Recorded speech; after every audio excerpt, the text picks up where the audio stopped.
Kamusta? Pwede ba kami pumasok? Welcome po. Ay.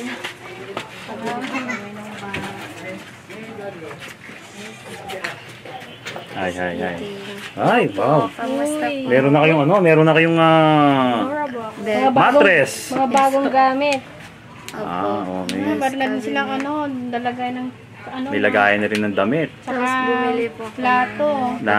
Bumili na po ako ng lutuan para hindi na po kami nakikihiram. Ah, very good. Oh, meron na rin silang chalet, no? Very good, very good. Ayos na ayos. Ayan. Okay. So, masaya kami kasi nakita namin na ginamit yung pera talaga para sa inyo. No? Okay. So, alam niyo ba kung bakit kami nandito muli? Hindi, meron lang kaming ihahatid uli na regalo na ipinibibigay uli ni Comrade Mark tsaka ng ating contributors para sa inyo, ha?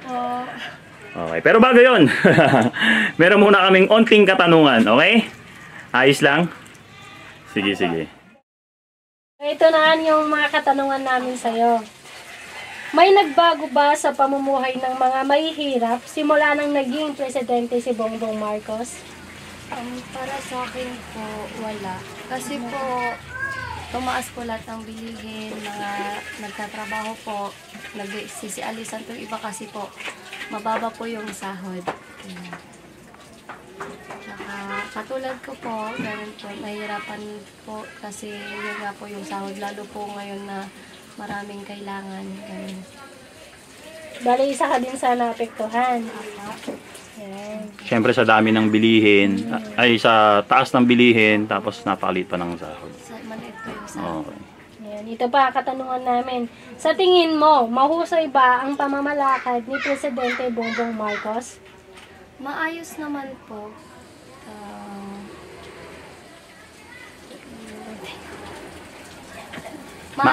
Maayos naman po. Tapos po, maganda. Pero po, yun lang po, hindi po maiwasan po yung magtaas. Mahirapan po yung mga nasa baba. So, meaning to say, okay naman siya, pero mas nahihirapan pa rin yung mga mahihirap. Lalo po yung mga nagtatanim po, lalo po ngayon, mas bumabagsak po yung palay. Kasi isa din sa pinangako ni Bongbong Marcos ang 20 pesos na bigas. Ito pa, may katanungan pa kami. Ano ang kapalaran ng bansang Pilipinas 10 taon mula ngayon? Kapalaran yung hirap po. Ano yung kapalaran ng bansang Pilipinas simula ngayon? And then, after 10 years? Anong magiging kapalaran? Kapalaran ng Sana po lumago, tapos gumanda po yung patakbo ng ating bansa. Ganun po yung mga nahihirapan po ngayon, sana po umunlad po sila. Ganun po. Pero sa tingin mo, after 10 years, giginhawa ba ang bansang Pilipinas? Hindi pa po natin sure yan. Kaso po, siguro po, para sa akin po, oo. Kung maganda po yung patakbo ng ating presidente ngayon. Yeah. Yan. Ako naman. Apat na question. Anong kapalaran mo 10 taon mo lang ngayon? Kapalaran ko po, sana po, kung sa akin po, kung kapalaran ko naman po, sana po guminhawa rin po.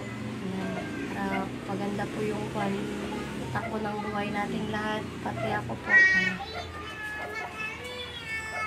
Yes. So, pang-5, ano ang masasabi mo sa mga Pilipinang nag-aasawa ng matandang Amerikano para makaahon sila sa hirap? Para sa akin po, kung ano man po yung naging desisyon nila sa buhay, syempre po sa kahirapan ngayon, wala po silang ibang magagawa kundi kapit po sila talaga sa patalim para lang po may i-adjust po nila yung kahirapan po nila. So, ibig sabihin, practical. Apo, practical. So, pabor ka din sa mga Pilipino? Apo, kung doon po sila magiging maayos. So, last question na tayo, Rosa. Nakakadiri ba ang mga Pilipinang nag-aasawa ng matandang Amerikano? Para sa akin po, hindi kasi po gusto ko po rin mag-asawa. Bakit gusto mo din heart po. Gusto ko rin. Gusto ko po. Pero sa akin po, hindi po ako nadidiri. So gusto niyang magkaroon ng asawa na Amerikano. Opo, hindi Oo. po. Bakit? Ba gusto mo bang malahian o ng dugong Banya. banyaga at gusto mo magkaroon ng anak na Hindi blue eyes? Hindi naman po siguro sa gusto kong magkaroon ng anak, gusto ko pong mag-asawa ng ganun. Pero parang yun lang po yung feelings. Kumbaga, may ahon lang sa kahirapan. Kasi po, marami akong nakikita, lalo po sa mga customer namin, bumibili po ng chicken. Ang babata po ng mga asawa nila, tas ang tatanda nila. Pero para sa akin po, doon sila nakabuti, doon po guminawa yung buhay nila. So, bali, parang naka-encounter ka ng mga Pilipina na Madalas po nakapangasawa. marami ako nakakwentuhan kasi na ganyan. Kaya parang nagustuhan mo na rin ba Apo. ngayon na mag-asawa din? So, Na nakakwin- hindi po masama na magmahal ng mas matanda sa'yo o kahit lolo mo na po yan kung tignan ng ibang tao. Opo. So nakwentuhan mo, Opo. tapos Siyempre ang po, kwento nila is maganda ang buhay Opo. nila. Opo. Gumanda ang buhay nila dahil nag-asawa sila ng mga ganun. Opo. Nang medyo matanda na, tapos foreigner, ganyan. Okay.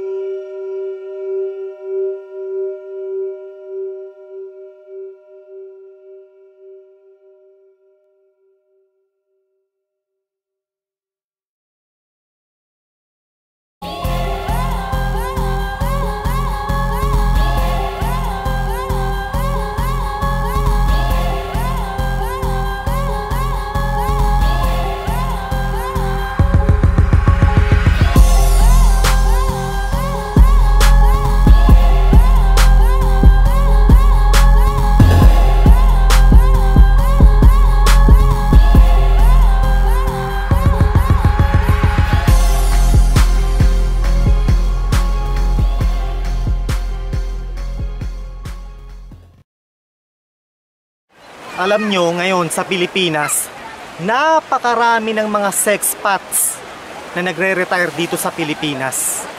So pupunta sila dito, magre-retire sila, tapos magnonobya sila / mag-aasawa ng napakabatang Pilipina. So imagine mga nasa 70, 75, 80, 85 ang edad nung foreigner na yon. Tapos pupunta siya dito sa Pilipinas. And then magnonobya ng 18, 19 anyos na napakabatang Pilipina. Can you guys imagine it? Ibang klase, no? Pero alam nyo, napakarami na nila dito sa Pilipinas. Napakarami at parami pa ng parami. Dito sila nagre-retire sa Pilipinas. Kasi nga naman, yung retirement money nila sa bansang pinanggalingan nila, halimbawa sa US o sa Canada o sa Australia o kung saan man sa Europe, napakaliit. Sa maliit nilang retirement money, sa maliit nilang pensyon, syempre hindi naman sila makakakuha ng isang batang babae na papatol sa kanila. So ang ginagawa nila, pupunta sila sa isang third world country na kagaya ng Pilipinas at i-exploit nila ang kahirapan para bilhin ang pag-aaruga, ano ba tamang word doon? Pag-aaruga, pagkalinga at pagmamahal na isang batang Pilipinas sa kanila. Pero alam naman nating lahat, no, na ito ay isang ilusyon lamang. Ito ay isang ilusyon lamang. Alam naman natin na sino ba ang papatol sa isang matandang kulubot na? Ikaw, 18 ka, 19 anyos, papatol ka sa isang matandang kulubot na? Sasabihin mo dahil sa pag-ibig? Kalokohan yan. Isang malaking kalokohan. Alam nyo, nakakalungkot lang dahil alam naman natin ang katotohanan na yung mga napakabatang Pilipina na yan ay pumapatol sa mga matatandang foreigner ay dahil sa kahirapan. Dahil sa huge economic inequality. Okay, dahil sa poverty. Dahil syempre, gusto nilang makaahon sa hirap, gusto nilang maiahon sa hirap ang pamilya nila, at isa pa, magkaroon sila ng oportunidad na makapunta sa ibang bansa at iwanan ng bansang Pilipinas. Syempre nga naman, mas maayos o mas maganda ang buhay sa abroad kumpara dito sa Pilipinas. So nakakalungkot isipin nakakalungkot isipin na, di ba, parang, ano yan? Kadiri, di ba? Nakakadiri isipin na isang batang Pilipina pumapatol sa isang matandang foreigner nang dahil lamang para siya ay makaahon sa kahirapan at magkaroon ng oportunidad na maiwanan ang naghihikahos na bansang Pilipinas. Ito ay isang societal cancer na dapat nating pag-usapan, na dapat nating i-address. So, napakalaking benefits para sa isang retired na foreigner na magpunta dito sa Pilipinas. So, magnonobya siya ng napakabatang Pilipina. So, 3-in-1 3-in-1. Meron na siyang caregiver, meron na siyang housekeeper, meron pa siyang sex slave. 'Di ba? 'Di ba sarap ng buhay niya mga foreigner na yan dito? Ine-enjoy nila ang US dollars nila dito sa Pilipinas. Ine-exploit nila ang kahirapan. Binibili nila ang mga batang Pilipina na yan dahil sila ay nasa linya at ilalim ng kahirapan. Sige, ito Rose Ann. Meron kaming ibibigay na cash money uli. Wow, other blessings na naman. Other blessings, no? Nagaling uli kay Comrade Mark tsaka sa ating contributors. Okay? Hindi ko po ulit inaasahan na mabalik. Kasi deserve nyo naman talaga na makatanggap ng ganito. Okay? Yes. Si di nagsasalita. Ano pangalan niya? Karen, Ani? Ano pangalan mo? Kahit kailan po mayayain po talaga. Mayayain talaga. Ano pangalan mo uli? Sige, wag na natin patagalin to. Ito, pakiabot na sa kanya. So, ayan. Ganyan yung kamay mo, Rose. Dalawa na kayo. Oh, ikaw din. Dalawa kayo. Yan, Bilangin natin, 1, 2, 3, 4, 5, 6, 7, 8, 9, 10. 5, 1, 2, 3, 10,800 pesos. 10,800 pesos. Yes. Rose Ann, ha? Thank you po. Okay. Sana magamit yan sa sa pag-aaral ng mga kapatid mo. At kung pwede kayo magnegosyo, pwede rin. Okay? Maraming salamat po talaga. Kasi kahit kayo na lang po nakakatulong. Hindi ko rin po na-expect to, pero maraming salamat po. Ang dahil yan sa ating mga contributors. At kay Comrade Mark. Yan. Maraming salamat po kay Sir Mark kasi po tinulungan niya po kami. Thank you din po sa concern niya. Thank you po. Sige. So, paano? Okay. So, masaya kami kasi nabalikan namin ulit kayo. Okay? So, mauna na rin kami. Thank you so much. And congratulations ulit. Sige. Ikaw na bahala sa mga kapatid mo. Okay? Po. Sige. Thank you po. Bye-bye. Bye po. Bye.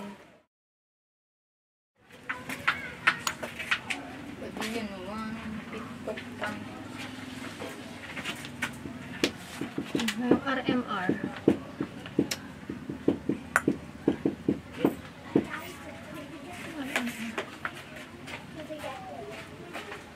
Ayaw dyan. At least.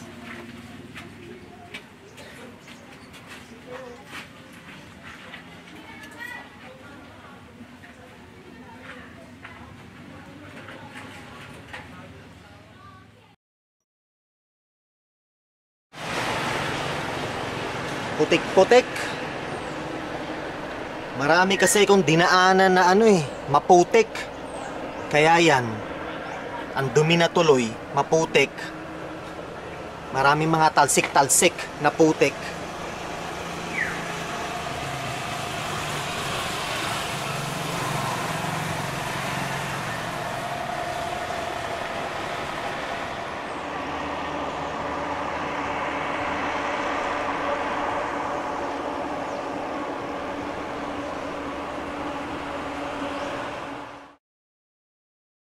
Alam nyo mga katoto, kahit sino pa ang iboto nating presidente kada 6 na taon, walang magbabago sa ating lipunan. Walang magbabago for the better. Teka, maingay.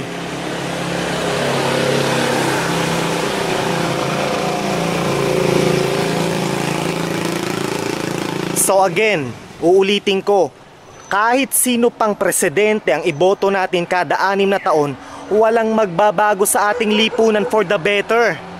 Dahil ang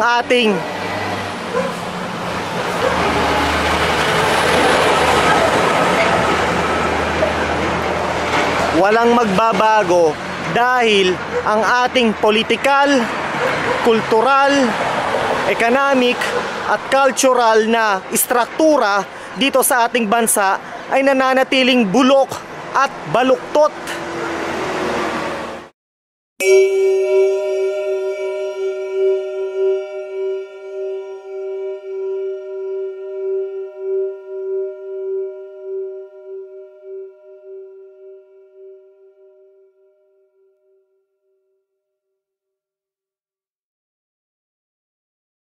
Mga katoto, ang natatanging solusyon upang tayo ay makaahon mula sa burak ng kahirapan ay ang isang progresibong revolusyon. Isang progresibong revolusyong pangkultural, pang-societal, pang-economic at pang-politikal. Yan ang kailangan natin sa ating bansa.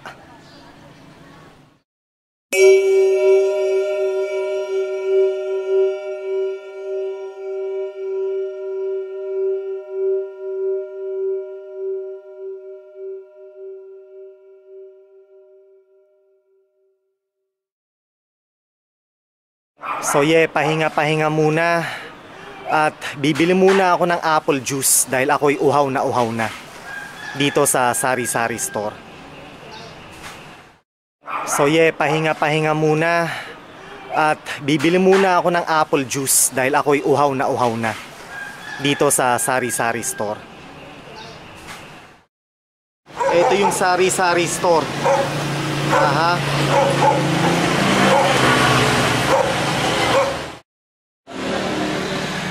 Meron din silang fishball tsaka kikiam. Nagugutom na rin ako kaya bibili na rin ako ng kikiam at fishball. Kaso wala pang mainit na mantika.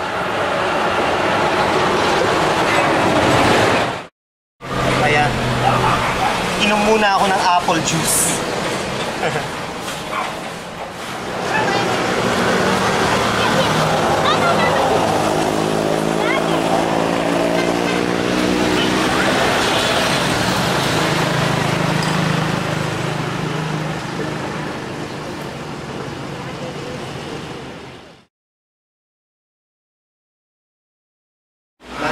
Lunch, tanghalian, tinola, native tinola.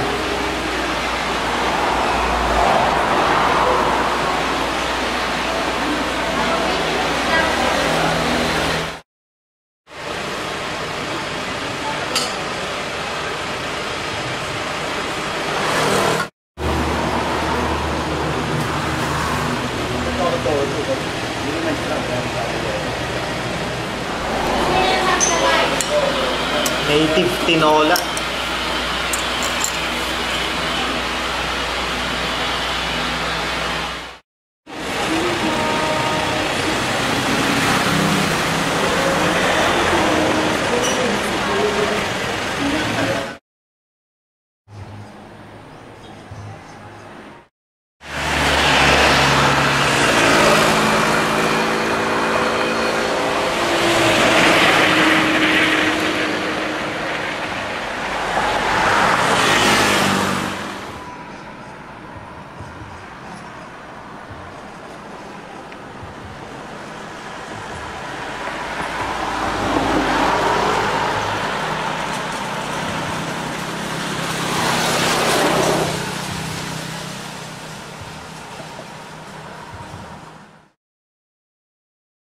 Mga katoto, tandaan nyo tong sasabihin ko.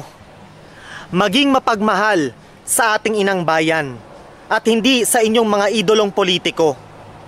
Mahalin natin ang ating inang bayan at hindi ang inyong mga idolong politiko. Okay?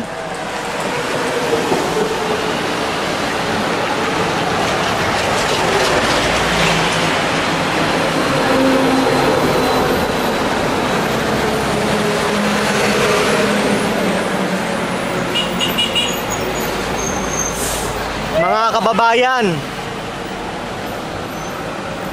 Mga kababayan, maging tapat sa ating inang bayan.